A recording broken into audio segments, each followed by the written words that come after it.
hard. Right. Up.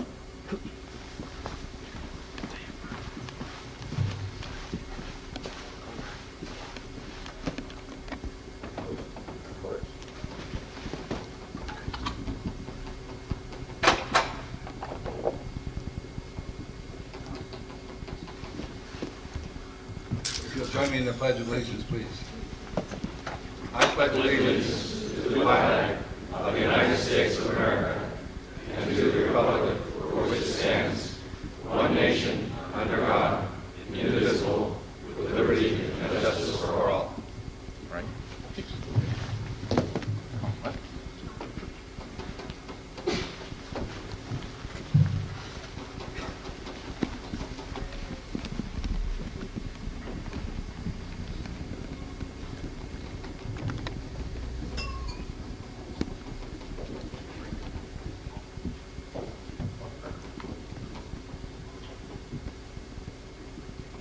May be seated.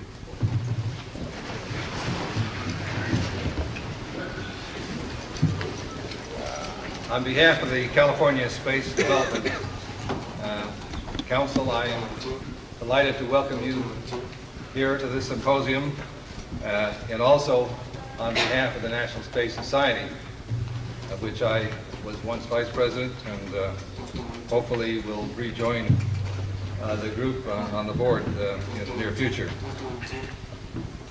We're very lucky to have you here on Memorial Day weekend, and we're also very lucky to have quite a talented array of speakers, some talented in the sense that they know what they're talking about, and others, like me, just manage things.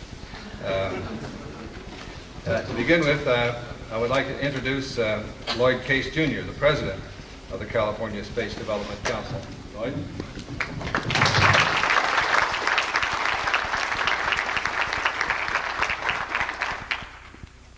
Thank you, Dr. Fletcher. As president of the sponsoring organization, one of my cheerful tasks is announcements and things like that. So before I get into any opening remarks, I have a couple, one minor and one kind of major. The minor one is the hotel would like you, if you are charging things to your room, if you're staying in the hotel, to please give them a credit card implant. Apparently, when they enter it into their computer, unless there's a credit card number there, it doesn't connect the charges. There's a real problem with that. With all the software expertise in this room, maybe we can help them out with that, but we're not going to ask you to help us out. The other announcement that's more major is in your registration packet, you'll see a flyer from Space Cause. You'll recognize it because it has Mark Hawkins' mug on the front. Despite that, I think you should read this very carefully because it deals with some issues that are happening right now with regards to the Lunar Mars Initiative and some things that are happening in Congress to essentially zero out the budget. So I'd urge you to stop by the Space Cause table later on, discuss it with them. They'll help you write letters if you're interested in doing that. And I think it's worthwhile to check it out. It's interesting to be here making these opening remarks for CSDC as a sponsoring organization. We've done 5 CSDC conferences, and we are very happy to be here. One of the things that I want to talk about today, very briefly, is the idea of changing worldviews. There's a word that we use, the word is paradigm, that means to a lot of people worldview. But if you recall, a paradigm is also an information filter. An information filter can be good because it helps you sort things that are coming in and you have to process and make decisions. But it can also be bad because a particular worldview can hide data from you that conflicts with the worldview that you have. Examples of past paradigms are things like flying is impossible, or in the case of a particular computer company or unnamed, they once said, who'd want to own their own computer anyway? Another paradigm of the past is the Japanese make cheap imitation knockoffs. Now, if you move to the present, we all know that those historically are not correct. If you move to the present and think about some paradigms of today, take the one that I just had about the Japanese. Today we have this paradigm that the Japanese are unbeatable at exports. I don't think that's entirely true. For one thing, just as a data point, West Germany has the largest trade surplus in the world, not Japan. Something we should think about. Actually, from a very selfish perspective, I like that model anyway, because the West Germans work 37.5 hours a week, as opposed to 80, like another paradigm, I think, is that we have today is that Detroit can't make a good car. I don't think that's really true anymore either. I mean, particularly look at things that are happening or have happened in the last couple of years at Ford, for example. I think we can see that that's starting to change as well. I think another paradigm that maybe is nearer and dearer to our hearts that has recently changed is that private rockets will never fly. I think we all saw what happened in Pegasus, and we're all encouraged by the directions that are happening in that particular budding industry. Now, I want to kind of move to the future, and the future is a lot more tricky, but everybody here in this room likes to deal with the future, or you wouldn't be here. One future paradigm that I see is happening now that we have to really watch out for is that we have to stop growth, industrial and economic growth, because we're killing the environment. Never mind the fact that a lot of the things that we're doing in terms of technology and growth can help the environment. That paradigm is still taking hold on a cultural basis, and we have to be really wary of that. I think that's my personal opinion. Another paradigm that I have no opinions on, but I think is one we should think about and challenge, is that there's no cheap, low-cost power source that's ever going to be developed. It's either going to be very expensive, or pollute, or do something dangerous. I think we need to think about that one, because I think it's going to be a vital issue in a few years. And finally, one other one that, again, I don't have an opinion on. I'm not an expert, but I think we should think about is a paradigm that will take 30 years and more than $100 billion to go to Mars. Now, I don't know about you, but I don't have $100 billion, and I don't have 30 years to worry about it. So I think we really need to challenge ourselves about that one as well. Now, let's talk about some closer to home paradigms. The idea of space advocacy movement in general. I think one thing that we'd all agree on is that we have a common vision. Common vision, I think, was established, at least in terms of words, although the ideas have been around for a long time, of a spacefaring civilization which will establish communities beyond Earth. That particular sentence came out of the first California Space Development Council conference. I think the other thing that we'd all agree on is that everybody in this room has a multiplicity of ideas about how to get there, how to achieve that vision. Now, what I want to stress is that having that multiplicity of ideas, arguing them out, is a good thing. There's a lot of people that you'll run into, even at this conference, who will say things like, we need to get all of our wood behind one arrowhead. Some of them say that only NASA programs are the right way to go. Others will argue, no, we should be purely commercial, only private industry can do it. Let's do it that way, at the exclusion of all else. It's my feeling very strongly that they're both right. I don't think that's contradictory. I think that one of the great things about the National Space Society is that we are a diverse group of people with diverse ideas, and there is a lot of strength in our diversity. We are visionaries dealing with the future. The future is very unpredictable. There's no one path you get from here to there. And in fact, there may be multiple paths, all of which will work. So as visionaries, we have to propagate our vision. But we have to remember that there may be more than one implementation of that vision, just because the future is unpredictable. People that know me closely know that I'm a military history buff. And one of my favorite military characters in history was the Duke of Wellington. I remember the battle that everybody remembers him for, the Battle of Waterloo. The French, under Napoleon, had a very well-designed, precise grand strategy and a monolithic army, all of which spoke the same language and had a common goal and purpose. The Duke of Wellington, on the other hand, and the Allied armies had Belgians, French, Germans, and British in a polyglot collection that didn't even speak the same language. And yet, the Duke of Wellington himself believed that strategy was like a bridle of a horse. You could have a very finely crafted, tooled leather bridle, or you could have one that you knock together out of rope. The problem is, when the leather one breaks, you fall off the horse. With the rope bridle, you could tie it back together and keep going. And that was the way he developed his strategies. I think that's the approach that we should take, is to renew ourselves, to look into ourselves, and to talk with other people here. That's one of the reasons that we come to these conferences every year, is to talk with each other. But now, we do a lot of talking, and I urge you this weekend to listen a lot too. Remember that however strongly you disagree with the person across the table, they share the vision, even if they don't share the same implementation ideas. But I'd also urge you that This is our time of the year to get together. And I can see some bleary eyes from some of the parties last night out there. I'm one of them. And I'd like to all have a good time. Welcome to California, welcome to Anaheim, and welcome to the 9th International Space Development Conference. With that, I give Dr. Fletcher. Thank you.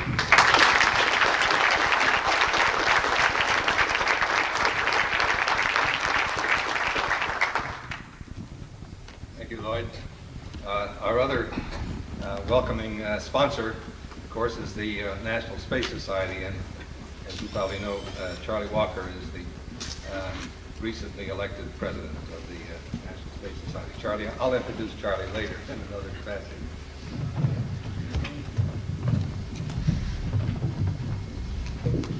Thank you, Dr. Fletcher, and certainly let me express my sincere welcome to all of you to the National Space Society's 9th Annual International Space Development Conference. Many of us have been at this in a variety of different capacities and even under some different organizational names for 9 years now and more, when in fact we didn't have space development conferences as matured as this one is, as organized as we see now. But we've been at it, and it's been in our heads for even longer than that. Welcome, and I expect that you'll have a good time. I think we've got lined up a very dynamic, interesting, and active program for you over this weekend, and we're going to be off to a grand start here with the Deputy Administrator of NASA in just a few minutes. But let me just take a couple of minutes as President of the National Space Society to thank our host, the California Space Development Council, for putting the organization of the conference together for us all. Let me also express to you a letter which I received from the White House. It says, "Dear friends, I am pleased to extend my greetings to all of you gathered at the 9th Annual International Space Development Conference. Your individual efforts, as well as your work through organizations such as the National Space Society, will help us create a spacefaring civilization in the 21st century. New and exciting vistas, untold wealth, and unlimited potential await us. President Bush has set our course to that future. Last July, the President marked the 20th anniversary of the first human step on Earth's moon by charting a path back to that celestial body, this time to stay. Following our return to the moon, we will journey to the planet Mars. Earlier this month, the President declared that the American flag will be planted on Mars before the 50th anniversary of Apollo 11 in the year 2019. To accomplish these goals, we need your help now. Help us convince Congress that investment in space is the key to our nation's future. Help us explain the vast potential of space to the American public. Help us to develop the new technologies that will open wide the doors to the frontier of space. Technologies that enable this nation to move into space faster, cheaper, and better.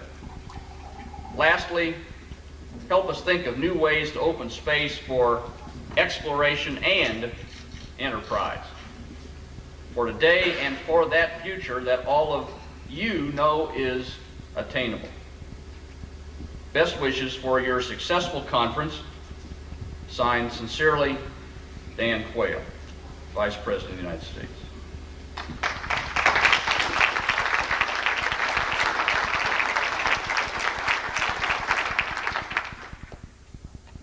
Well, we are on our way. We are on our way to creating a spacefaring civilization and everything that means. And it means a lot.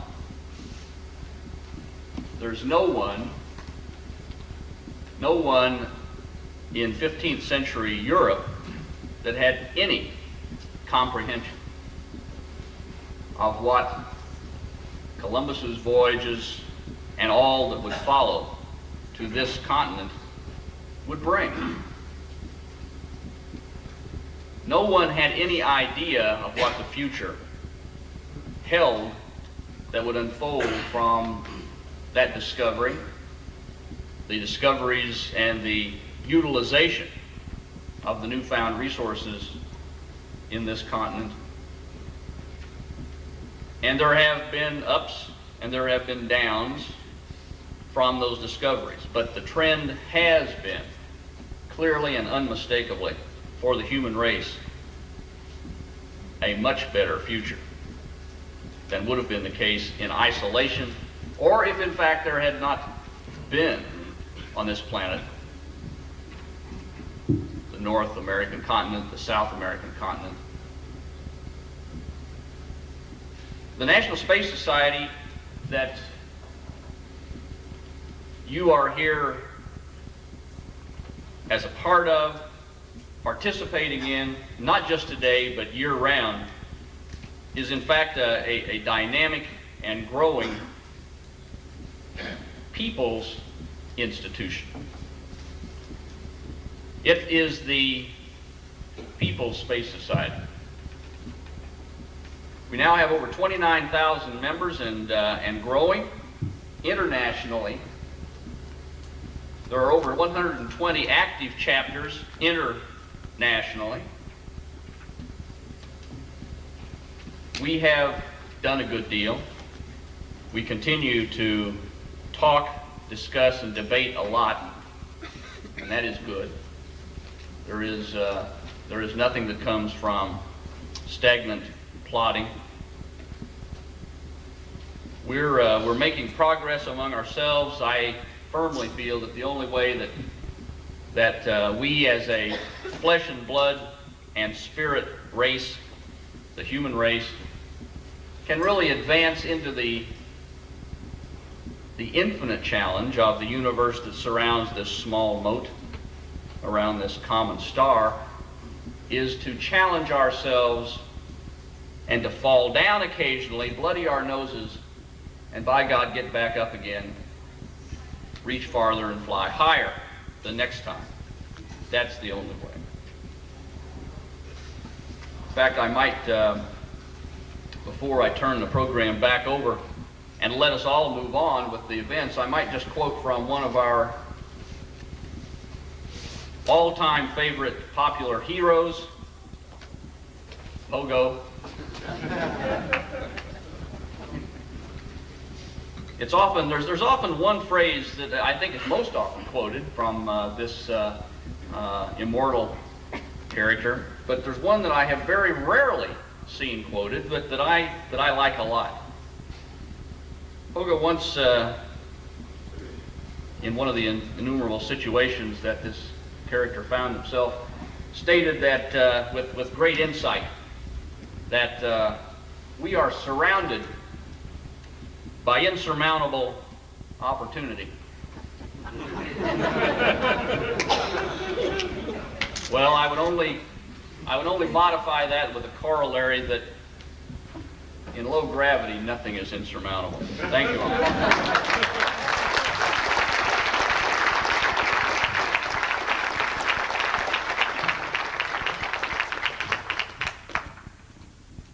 Charlie. We'll be hearing from, I guess, Charles, is the correct word now that you're president. All my friends know me as Charles. We'll be hearing from him several times during the course of the next 3 days. Now we come to the keynote speaker, and it's hard for me to speak about J. Robert Thompson without emotion, because JR, as we call him now, used to be J. Bob years ago, is always there when NASA needed him, or shall we say the Civil Space Program needed him. When we began the Apollo program, as you recall, in 1961, we had decided to build some upper stages which were hydrogen, the first time that was ever attempted in a major way. And JR had been at Pratt Whitney working on the RL-10 engine, which is now used for the upper stage of the Atlas Centaur. It's the Centaur part of the Atlas Centaur. And down to Huntsville, they had very little experience with hydrogen upper stages. They were always, as you recall, LOX kerosene, left over from the days of Werner von Braun and Peenemünde and Hermann Oberth and others before that. And so JR became really the expert on hydrogen engines. I must say caused us a lot of grief over the years because of the troubles that hydrogen gives us. But on the other hand, it has enormous specific impulse, and now we use them on all our flights, including the Space Shuttle main engine, which he was the program manager of when I first came to NASA. And that, of course, had the longest lead time and probably the most amount of problems, but it was the secret of success. And so when the Space Shuttle flew in 1981, we all cheered because the SSME, in fact, did its job. JR stayed with NASA for 20 years until he decided that he ought to try something new and went to Princeton to run their tokamak. Tokamak is the world's leading magnetic fusion device, and would still be there had it not been for the Challenger accident. But fortunately, Princeton was able to loan JR to us at NASA after the Challenger accident to help put the help in the recovery program, put the place back together again, so to speak. And then in late 1986, we persuaded them to let JR come back and run the Marshall Space Flight Center, where he was until last year, when the president very wisely nominated him the position of deputy administrator at the NASA. And this position he now serves very well and effectively. I must say, I couldn't have thought of a better man to run NASA than J.R. Thompson. J.R.?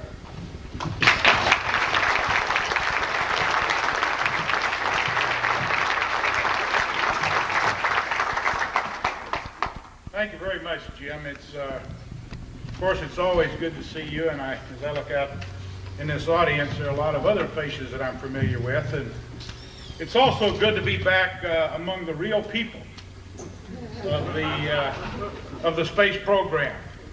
And I certainly appreciate the opportunity to speak at this opening session of this particular conference as you focus on the space development in the 1990s, where you call it the possibilities unlimited. And I think this upcoming decade is clearly one of opportunity. And I think we're certainly off to a great start. As I've told other audiences, I believe that today America's space program is on the right track and frankly on a roll. It's on a roll not only in NASA, but in the defense and also in the growing private sector. Our most recent example, and certainly I'm talking about the Hubble Space Telescope, I think it's clearly too early to have the party, but we've gotten the first picture.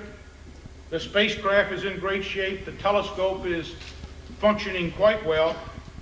And I think we're all going to be looking toward a fantastic mission that is now going to extend well beyond this current decade. Scientists around the world now are going to be using Hubble to look outward. But I think for the next few months, NASA and the folks here today, we're going to have our eyes assembled and focused on the Congress. And how we end up with next year's budget, I think, is going to go a long way towards setting the tone of this decade of opportunity. Certainly, and to be sure, we're in a very difficult and tough budget environment with very high national debt. But I think space is an investment. We're looking forward, and now is indeed the time to look forward. Some of the big ticket items on our plate today, in very simple terms, only look back. Just servicing the national deficit exceeds the equivalent of some 15 NASAs annually.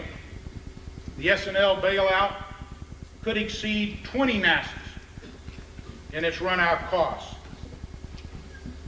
But there's room for optimism. The President's budget for NASA for next year is indeed a forward-looking budget, $15.125 billion, an increase of well over 20% from the current year. But as we all know, it's not a done deal with the Congress. But I think that the nation's priorities are going to become clear in the next few months, whether we look ahead or just dwell on the past. This is the first budget that's been submitted in over 2 decades where the NASA budget exceeds 1% of the total federal budget. But where we're all going to come out, I think, is a lot less clear. But I think one thing is clear, and that it shows that this president is clearly committed. He's committed to a sustained, aggressive, and a balanced program. And it's a program which advances U.S. leadership in aeronautics as well as space. And the man is going to push it. And I believe we're going. The issue, I think, at hand is at what speed. This is an aggressive program through innovative science, through competitive technology, and it's got a multitude of opportunities for exploration. Just look at our science program today. Real innovative science. We're now entering what others have called a new era of space science. Today, the Astro mission is on the pad at the Cape. We expect to launch it by midweek. That's going to be followed next Friday by the launch of the Rosat spacecraft. We've now got some 35 major science missions that are firm and on the books just over the next 5 years. We're going to be returning to the planets with Magellan, Galileo, the Mars Observer, and the Cassini spacecraft. Last summer, everyone, young and old, marveled at the wonders that were discovered by that tiny Voyager spacecraft launched some 7 years ago. But I think all of this is just for starts. Consider our great observatory program. The Hubble Space Telescope is now in orbit and being checked out. Late this year, we're going to be launching the Gamma Ray Observatory. We're already developing the Advanced X-ray Astrophysics Facility to be launched in the latter 1990s. And now we're starting design on the last observatory of the Big Four, CERTA, where we will view the universe in the infrared. Clearly in science, these are exciting times. The understanding of our universe will be increasing many-fold.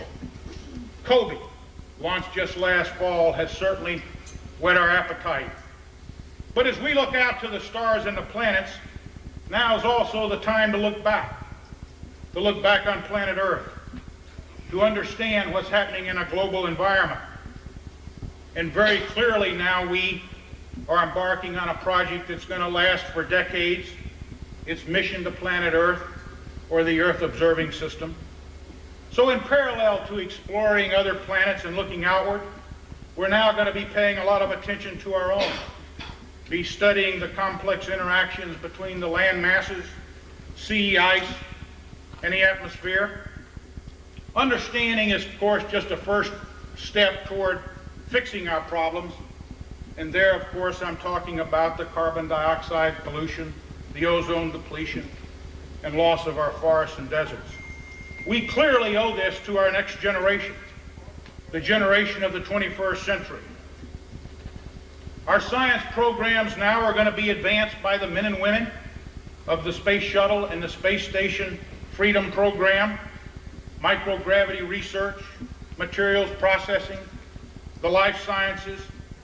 This very basic research is going to be paving the way for real commercial opportunities and ventures that are going to provide the knowledge that's critical to our exploration programs when humans are in space, not measured in days and weeks, but in months and years. and competitive technology, the second leg of the program, in aeronautics. This year we commemorate the 75th anniversary of America's aeronautical research program. And this program continues to be a shining example of how the government does it right with industry.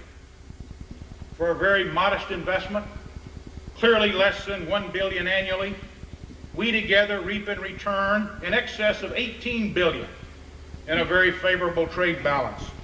We are very clearly the world leaders in aeronautics today.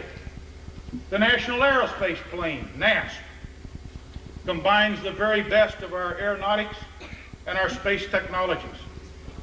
Our goal is very clear and very fixed. It's single stage to orbit capability. We're now laying the groundwork of a program of substance, not just buzzwords and view graphs.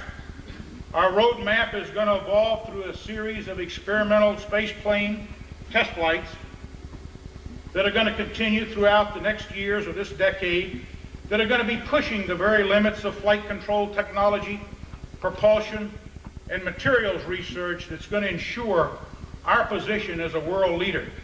And it's going to bridge our aeronautical program and our space technology. And space technology, that's going to be now moving to the front burner as we prepare for the President's initiative. This exploration initiative, SEI, I believe is right on. It very clearly gives NASA direction and a vector. It's a focus for our Space Station Freedom program. It has a very strong robotic or unmanned component.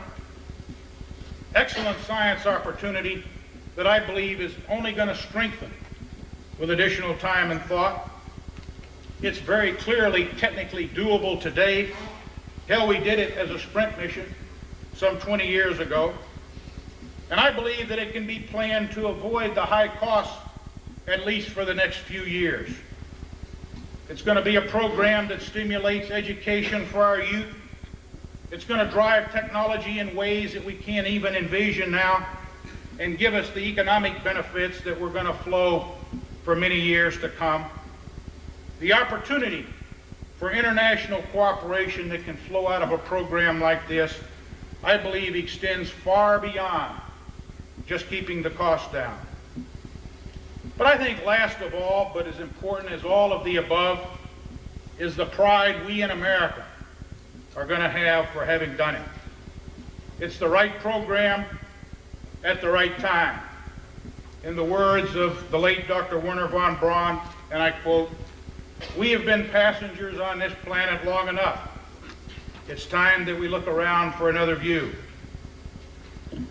But whether we're successful or not, or leave it to others to accomplish this President's initiative, I believe is going to depend in large measure on how we go about it. Collectively now we've got the challenge. The opportunity has been laid out by the President with very strong leadership by the Vice President, the Space Council, certainly NASA's Administrator Dick Truly, and Jim Fletcher before Dick. This focus on innovative technology to accomplish the multi-phase mission is exactly what should be done, and we'll do it throughout the NASA organization. We read today that there are many critics that comment that NASA is too set in its way to accept new ideas. In my judgment, that's baloney. My experience in NASA has shown me that new ideas, if they're sound and if they work, will be very quickly embraced.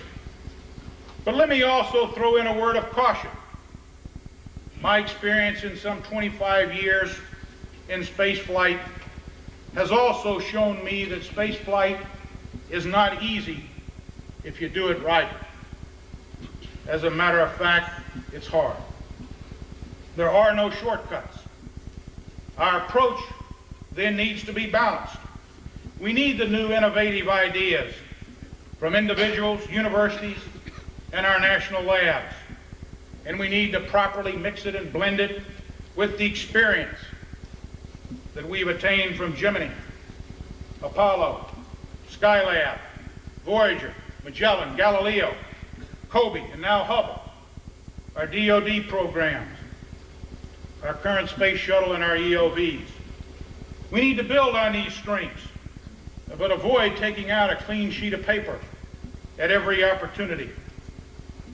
Very shortly, perhaps as early as this next week, NASA's Administrator Dick Truly is going to announce the scope of this activity that's going to be occurring over this next year that will bring the country's very best ideas to bear on this Moon-Mars exploration program, both inside and outside of NASA. You've heard several concepts already proposed by people outside of NASA, and in glancing through the program for this conference, I expect that they're going to be expanded upon. And frankly, they intrigue me. They are not dead on arrival at NASA. I can assure you of that.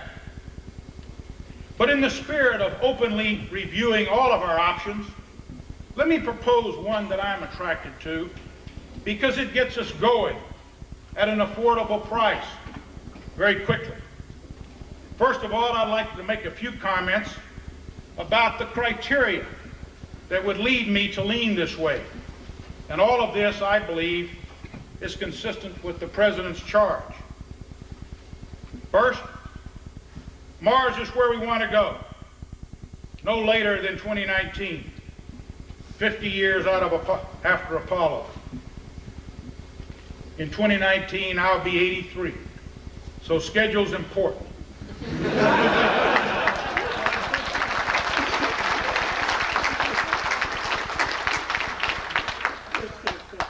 But I think very clearly we should focus our new technology and new systems on the Mars leg of the journey and establish the Lunar Scientific Outpost early with, by and large, what we've already have.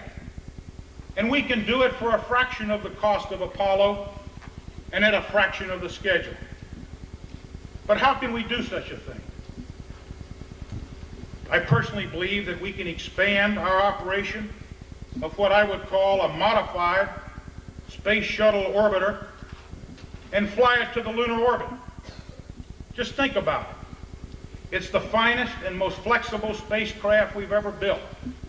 It's a true spaceship. We reliably today take it to Earth orbit and we return it safely. It has a very sizable cargo capability serviced by a robotic arm. It has all the built-in functions required of a spaceship, and they work. The mission lifetime capability can easily be extended several weeks. As a matter of fact, that's in our current plan. We do need to provide the propulsion assist for the journey there and back. We've got several options to do that, and I think perhaps that could be assembled on Earth orbit at our space station. En route, the payload doors could be opened, perhaps with an inflatable structure already checked out at Space Station Freedom. And once the Space Shuttle orbiter is in lunar orbit, cargo could be placed on the lunar surface with an OMV type vehicle. An early scientific focus would perhaps be astronomy, first robotic, then a manned outpost, leading eventually to a manned settlement, and all that that implies.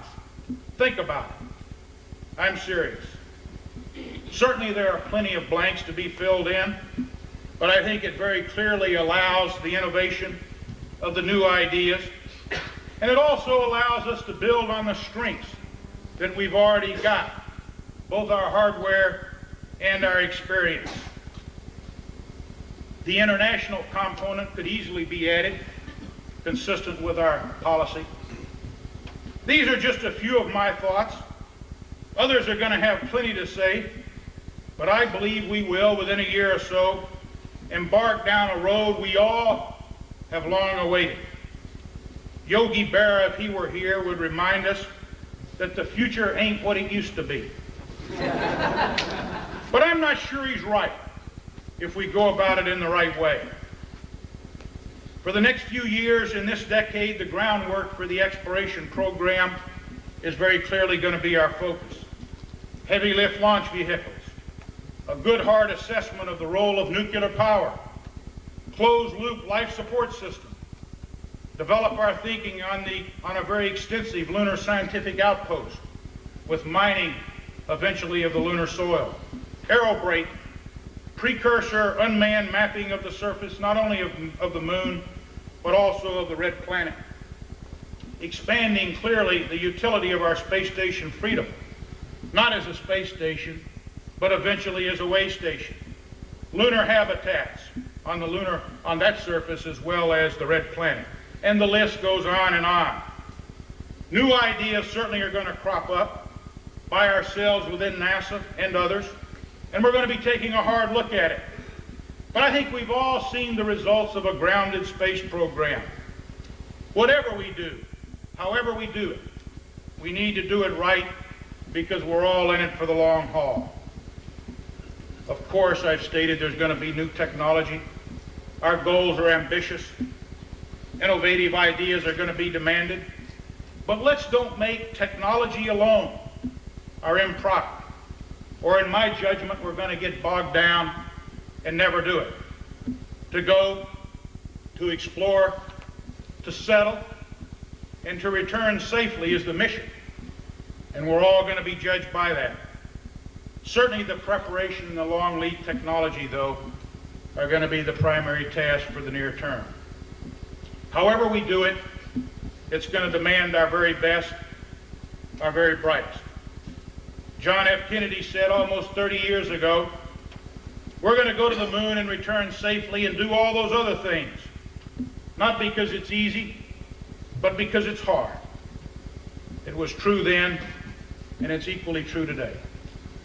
And speaking of opportunity, and looking 30 years into the future, we need to give our future generations the same chance to reach out that we all had, the chance to succeed, as well as the chance to fail. But they need to be prepared. They need to be educated. Education in America is on the front burner today. NASA very clearly is not the Department of Education for the federal government. But I personally believe, in a sense, education is what NASA's all about. We explore in our science programs. We create in our technology activities. And we stimulate the very heart and soul of America in our vision for the future. And kids today are not much different than in my day and in yours. They believe in ghosts and dinosaurs. We did. But they also believe in astronauts. You and I wanted to go to camp. They want to go to space camp. NASA is an education agency because space is indeed a stimulus and a magnet for learning. And we need to take advantage of that. And I believe we are, but very clearly, more needs to be done. Our focus today on education is broad, but it is also growing.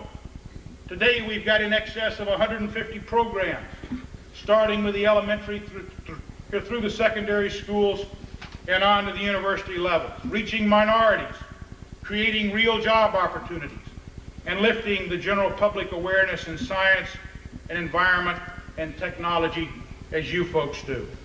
We directly touch over 6 million students and educators.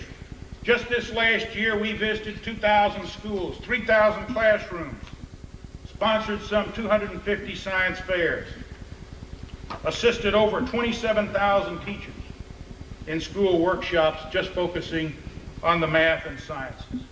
Why are we doing all this? I think the answer is very clear. These are the kids of the future. By the year 2000, employment demands for scientists and engineers are going to be up by some 30%. But today's facts are only 1 in 20 of every sophomore in high school goes on to get a BS degree in science or engineering. These very clearly are opportunities missed. The future outlook in science and engineering today, as I look back, they have never been better.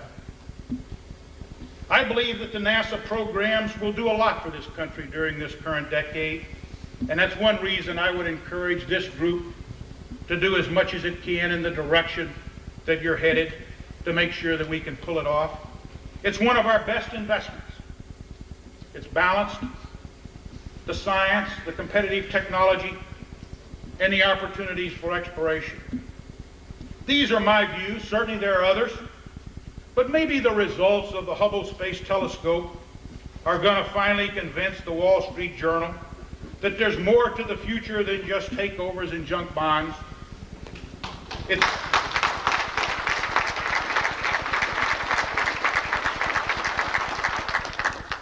It won't come quickly, but perhaps by the end of this decade, space station freedom will be touted also by the New York Times.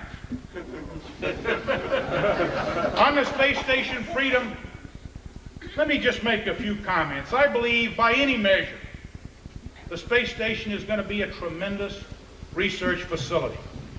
And I personally believe we're on the right track.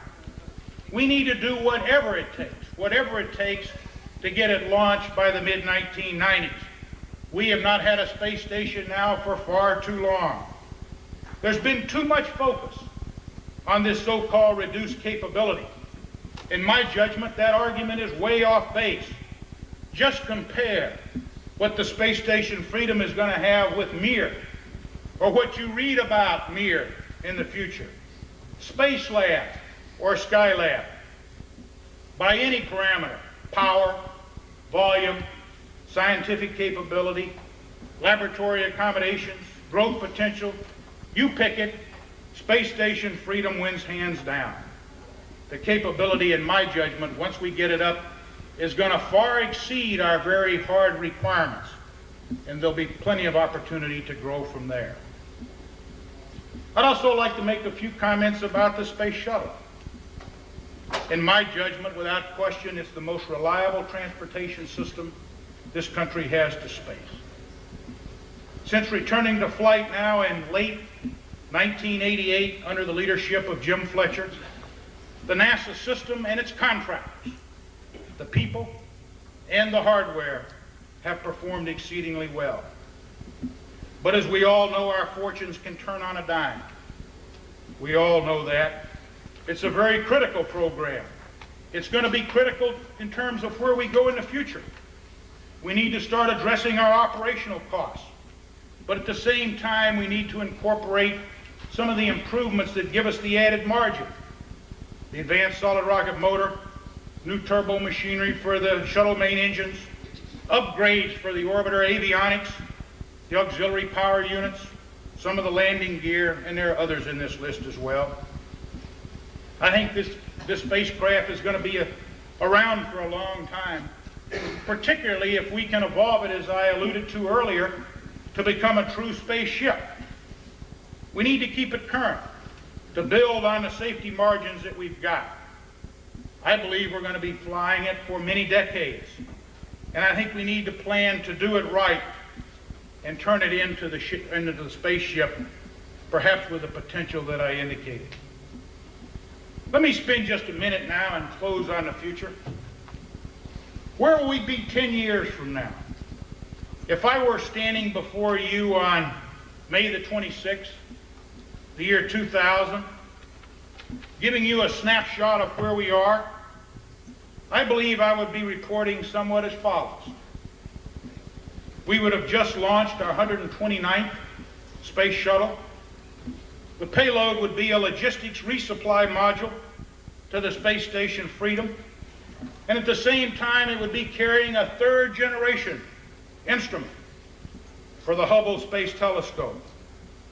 And looking back in the shuttle flight program, I believe I would also be reporting that we will have at least one in-flight abort, which probably would result in a transatlantic landing.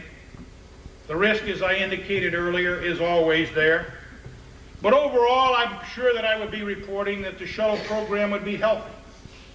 We would have 5 orbiters in the fleet, 2 more on the way. The operational cost will be down some 30% from today's value. The space station assembly, as we knew it back in May of 1990, would be complete. But further growth modifications will still be en route to the Cape. The ELVs supplied by the private industry are going to be the backbone of the cargo transportation system to space. We, the government, are going to be out of the business. We're then going to be the buyers. A true heavy lift launch vehicle is going to be in our inventory. It's going to be a national asset. It's going to be privately owned by a joint venture and leased back to the government. The U.S. orbiting platforms, in conjunction with our international partners, are going to be monitoring and observing the environment, and the data is going to be piped back to literally every classroom across America. The NASA experimental space plane will be on the runway at Dryden. Nuclear power plants and nuclear propulsion systems will be in development in our space program and commonly planned for all subsequent missions. No longer will the N word be avoided. Our aeronautics program will still be the strongest worldwide. Supersonic transports to the Pacific Rim will have a U.S. flag on their tail by the year 2005. Our astronauts will be back in lunar orbit, and robotic science payloads will be on the lunar surface. Buildup of a manned settlement will start within a year. Full-scale development of the systems required for a manned landing on the planet Mars will be well underway by the year 2000, and the President's timetable for this landing 50 years after Apollo will clearly be within our grasp. I think I could go on, but I believe that gives you a sense of where I believe we'll be. And I'm going to save my notes. And if I'm invited back for your 19th annual conference, I'm going to give a critique of my assessment. But frankly, I've enjoyed being here. I think you folks, as I indicated in my opening comment, are the real people that stimulate the vision of America for the 21st century. Thank you very much for inviting me.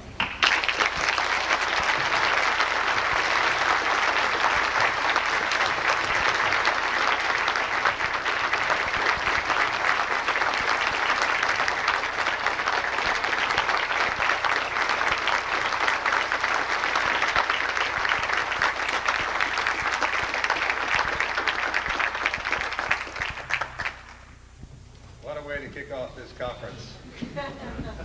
I'm sure glad we have you back in Washington, JR. You've got vision, you've got the know-how, you'll keep us all on track, and I hope you keep the rest of those buggers back on track too.